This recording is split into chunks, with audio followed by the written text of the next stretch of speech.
Welcome to the Coffee with Craner show.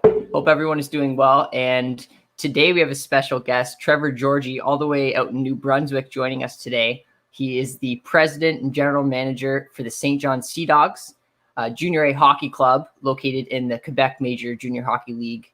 He's also a master's grad from the Odette School of Business at the University of Windsor, and also the 2017 President Cup champion for the St. John Sea Dogs. So Trevor, thank you for joining me today. It's an absolute privilege. Thanks so much, Lyndon. Thanks for having me on. So the first question I start every show is, it talks about coffee, and I see you have coffee with you today. Yeah, I'm a tea guy, so I've got my tea. I like it with a lot of milk, and I actually put maple syrup in it. It's very Canadian. That is Canadian. Yeah, but our CFO here showed me that once, Rick, and I've never changed it since. I just use maple syrup in my tea every morning. So that's awesome. So I have to ask, where would be your favorite place to grab tea in New Brunswick? Oh, good question. You know what? I'm pretty simple when it comes to my tea. I typically go to Tim Hortons. They're a great sponsor of ours, and there's one on my walk to work. So when I walk, we live uptown, which is like the downtown part of St. John. Okay. It's like a 6-7 minute walk to the rink. And so on the walk, I actually walk right through like basically a connected system to get to the rink, and you walk right by a Tim Hortons. So oh, wow. I go there pretty much every morning and get a medium steep tea with 2 milk and 2 sugar. They don't do maple syrup there yet, I don't think. But when I'm at home, I always have maple syrup in it. That's perfect. And it's great. It looks like you can almost walk to work. Absolutely. I would say 90% of the time walk to work. Awesome. So being president and general manager of a hockey club, what is it like during a typical day in that role? Yeah, there's no day I'd say that's the same. Every day is different. I'm sure it's a common theme or something you've probably heard a lot from your guests. Being general manager and being the president of the team, you're wearing 2 hats for sure. So on the GM side, you're really focused on the on ice product, and then the player personnel portfolio. And then with that, you're looking at trades, free agent signings, working with agents, working with our players, working with the folks that take care of our education piece, billet families, etc. So there's a whole slew of things but I have a great team around me that helps me manage all of that as well. So I kind of just poke my head in on different files as they need it. And then on the president side, it's all the business operations components. And same thing, I have a great team around me that helps me with all that. But mostly dealing with some of our marquee sponsors. We did a new lease, our naming rights partnership that we signed with TD Bank, season tickets, communications, marketing, a bit of everything. So all the things that you'd think of in that. So a typical day, they're long days. I typically put in the work all throughout the day, and then I do my first shift, I call it. Go home or go out, have dinner with my fiance, with Devin, and then after dinner, work till I go to sleep, and then do it over again. So I love it. It's a passion of mine. I don't mind putting in all those hours, but there's certainly a lot to it. Awesome. And I bet you a misconception with a lot of people is the president and general manager role is the same thing, right? But it's two different hats, right? Absolutely. It's definitely 2 different hats. It was 2 different hats before I joined the team, and then it merged into one. I think it's a great model to have. We have so many great, I think historically hockey teams and sports teams, you have president of the team, but then you'll have basketball ops, or president of the team, and then you'll have hockey ops. With us, our team that works on the business side very often dips their toes on the hockey side and has thoughts and discusses trades and all that. And then oftentimes the folks on the hockey side will dip their toes on the business side and say, hey, have you thought of this zip up or this t-shirt, or have you ever thought of doing this type of promotional night? So I like it that way because I think it keeps everyone together, and there's not a fence or a divider between the two. Everyone's one team. Awesome. So when you applied to be president and GM of the St. John Sea Dogs, how did you stand out amongst other applicants that you were up against? I don't know exactly who I was up against necessarily, but I mean, for me, I think when I went through that process, I built a really good rapport built on trust with the owner of the team, with Scott McCain. And I think that's the most important thing. I remember very vividly sitting in now what is my office now, but sitting in that office chatting with him as we went through the process. And I was I'm sure I was the youngest candidate at the time, and I'm not from the Maritimes, although now it's home. I'm here now. We've been here for 4 years now, or coming on to that, or past that now. So that I remember sitting in that office with Scott and chatting and discussing some big priorities for the team. There was a lot of things we wanted to accomplish as a team, and basically said, if you need to trust me that I can accomplish these things, and we can do these things together. And if you don't trust me now, you're never going to trust me. So if you need, we need to have that relationship. And it was very clear to me that he put all his trust in me. And, a lot of the major things that we've hoped to accomplish as a team, which, win a cup, get a naming rights partner, a global one like TD Bank, get a new lease with the city. A lot of these major milestones, hopefully in a few seasons, host the Memorial Cup. A lot of these major milestones we've been able to do as a team. And I think you earn trust by achieving certain results. And I think we've done that so far as a team. We have a great group. Awesome. And if those watching who don't know, Trevor was named the youngest president GM in the CHL a few years ago, but it's such a great accomplishment that you were able to get this role at that age. And it seems like you're really enjoying your time with St. John Sea Dogs. So it's great to hear. So back in 2017, you won the President's Cup. It's really obvious that great players definitely help to win a cup. But what would be some other things that led your team to win back in 2017? Great question. I give a ton of credit to Mike Kelly and his group. Mike Kelly was, recently dismissed, but was the assistant coach of the Las Vegas Golden Knights with Gerard Gallant. And it was his group and his scouting staff that started off that rebuild before moving on. And we had so many key pieces that he had put together. The Thomas Shabbats and the Matthew Josephs of the world that were, and the Spencer Smallmans and the Matthew Highmore. So a lot of credit to him and his group that, I always say he baked the cake. I just got to put some icing on top. So so a lot of credit to him for putting that the core in place. And my group got to put in put the final touches with some key trades that Christmas that kind of, I think, put us over the top. But I think it comes down to the culture you have in your organization. We have an unbelievable owner. Scott McCain is from, obviously the McCain. You've heard of McCain fries and McCain delicious cakes. I have one in my fridge right now. When you have an owner that isn't in it for the money, he's in it for all the right reasons. He's in it because he loves hockey and he's a proud New Brunswicker.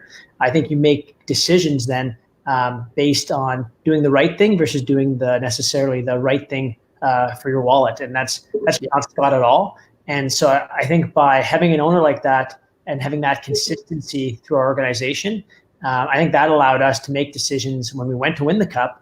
And whether it be, chartering a plane to fly somewhere, whether it be, the meals and the quality of meals that our players had, whether it be, swag and different merchandise and things for our players to really make them feel that they're part of something and that they're together and they look the part. Team building. I think when you have an owner that really supports the team and says, do what's right before you do, before anything else, use that as your compass. It makes a big difference. So it starts in ownership, and then it goes down through the organization of making decisions that are the right ones versus necessarily the most financial savvy ones. Awesome. Thank you for sharing that. And a question I have is, what character traits does it take, or sorry, what character traits did you have to get better at to be the president and general manager of a junior A hockey team? Because you went from that switch from being back in the day a financial services manager for BMO to sport management. It's a whole different game, right? So what did you have to get better at to be in this role? For sure. I think over the years, getting to work at MLSC in a giant organization that's so successful, I always say I should have paid them. They shouldn't have paid me because I learned so much there. I think having a chance to learn at the organizations that I got to work with gave me some of the tools, certainly to do it. I think some of the tools that were probably refined, you had, negotiation skills, relationship building, being very strategic. I'm a very deep thinker, and I think that certainly helped. I also think when you say character traits to get better, I think you have to want to get better. I think that's one of the most important things. So I want to get better every day. Like, I wake up every day and I want to learn something new. I'm on Google constantly, and I think those around me sometimes will be in the middle of a conversation and I'll hear something interesting, and then I'm Googling it, and then 30 minutes later, I'm still following up on that last thing and the last thing. I always want to learn. I always want to get better. So I think number one, you have to know that you don't have all the answers and have to have that drive to want to get better. But I mean, there'd be countless. We'd have to spend days together to go through all the things that I've learned and improved upon in those 4 seasons. I'm certainly a much better president and general manager today than I was 4 seasons ago. And that's just the reality of taking on something new and drinking from a fire hose early on and learning as much as you can.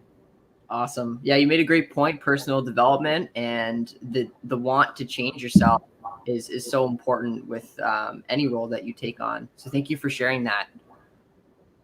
For a student that's looking to pursue a career in sport management, what would be some obstacles that they're going to need to overcome? Yeah, great question. There's a bunch of them. I'm an eternal optimist. That being said, it's a very tough career.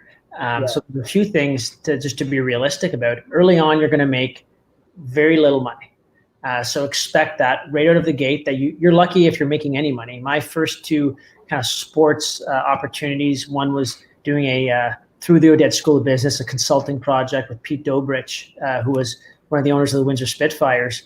And that, it was an unbelievable experience. But again, it's time and it's zero money. I did my internship in the NCAA with the Florida Gators, and it was a great experience. And again, you're moving to a different country, you're paying rent, and you're paying various fees and travel and all that, and you're paid a grand total of 0 again. But you're learning a ton in that process. You're getting great big brand school and sport experience. So I think right away, you have to understand that if you can't handle a few years of making no money, maybe multiple years of making very little money, that it won't be for you. You can love sports. Everyone that applies for a job in sports says, I love hockey. I love basketball. That's great. But there's a difference between loving that as a hobby and as a fan, because once you're involved in the trenches and you're in the business, all that changes. You just never will look at it. You'll never walk into an arena or a stadium and have the same lens. You're constantly looking at different things. If I can't just go to I'm a huge Leafs fan. I can't walk into a Leafs game and just watch the game. I'm looking at their game day presentation. I'm looking at their concessions. I'm looking at their pricing. I'm looking at the flow of traffic, any renovations, sponsorships, activations, and then plus all the on ice product of the players and looking and evaluating that. So you can't ever turn that off. So be prepared for that, because it definitely changes the way you look at sports. Be prepared for very little income, and be prepared for your passion becoming, the paradigm between passion and employment and how you see sports changing. You also have to be prepared to move. I'm very lucky. I had the chance to work in sports, dabble in Windsor and Florida, and then in Toronto. and very fortunate that St. John is where we are. Like, we absolutely love St. John. I'm from Mississauga, Devin's from Vancouver, and we absolutely love St. John. It's an unbelievable place. We've made friends here that we'll have forever, and it's one of the hidden gems. Like I think Windsor is for Ontario. It's one of the hidden gems here in Canada. So we're lucky, but we also understand that in 10 years from now, if we're not fortunate enough to call St. John home anymore, it may be somewhere completely different in a different province or different country altogether. So you have to be prepared to move. So I'd say I think those three things of there's many more we could dive into, but I think just understanding the reality of when you get into sports, those are the three things that are going to really be impacted, and be prepared to work. I'd say the last thing, the fourth thing would be just be prepared to put in all kinds of hours, weekends. Like, there's no such thing as, oh, we'll have weekends off, or, okay, it's Friday night, so we'll tackle that on Monday. That doesn't exist in this world, especially if you want to be successful in it. Yeah, there's a lot to it. But if you're optimistic, if you can handle some of those major factors, I think you can have a great career at it. It's super fulfilling. Awesome. You made a great point that at the beginning, you're working for free. And that's a huge thing that those who are pursuing careers or emerging leaders, the importance of understanding experience over money. So, and I know you've worked for free, and it got you to where you are today. Are you able to touch a little bit on the importance of experience over money? Absolutely. And I said it earlier, but like I should have, and I would have paid MLSE to work there. Wow. It was such a great environment, and I learned so much. There's so many really talented people in that organization, people that were colleagues of mine, people that were, senior, everyone in the organization is pretty impressive. And I really liked my time there. And I also got to learn a lot from Richard Petty while he was there, and build a mentor-mentee relationship, which is really important. That there's tremendous value from that. I think that early on, almost for those coming out of school, I think they need to look at it in a few ways. They should be looking at their next step from a practical sense. They should be looking at it as almost like if they want to have a career in sports, almost like resume monopoly. So think about maybe go with try to acquire Boardwalk and Park Place early, even if it means you're making $0. Yes. But try to get those early to have those experiences and to learn from those environments while you're still a student. And then you'll find that other doors will open. So for instance, the Florida Gators in the NCAA would be one of the most recognizable college football and basketball brands in the country. And the idea in junior hockey, the Windsor Spitfires are, obviously one of the top tier teams in the whole country. So I think if you can go and acquire, again, the Park Place and the Boardwalk for whatever it is that you want to do, I think it's really important to get those experiences, and then I think you'll have other doors open for you. But oftentimes if you're coming from school, you want to get that experience then, because eventually you're going to maybe get married, have children, have a mortgage, have other things that might prohibit you from doing that. Mm-hmm. So do it early. Don't be worried about making the money if you can afford to do it, and just get the experience. Awesome. Well, Trevor, I have to say, I really appreciate your time here on the show. You gave a lot of emerging leaders the knowledge that I think will help them throughout their career, whether it be in sport management or any other avenue. So thank you for being on the show today. Thanks so much, Lyndon. I appreciate it. Awesome. Take care and stay safe.